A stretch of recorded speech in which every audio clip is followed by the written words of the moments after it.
Welcome to Beginner's Japanese. Let's learn together. Today we'll learn basic Japanese phrases for daily life. Repeat each phrase twice after the audio.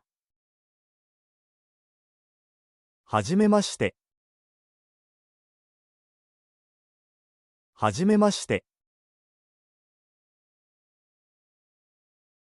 久しぶり。久しぶり。元気ですか？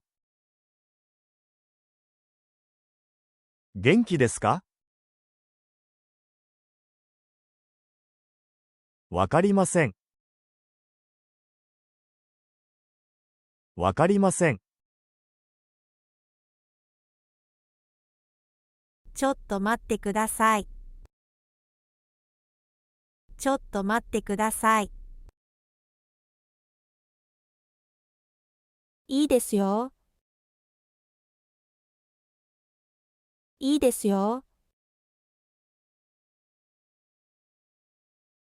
おめでとうございます。おめでとうございます。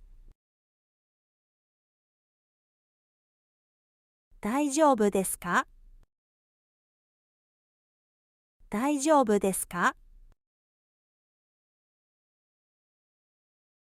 いくらですか？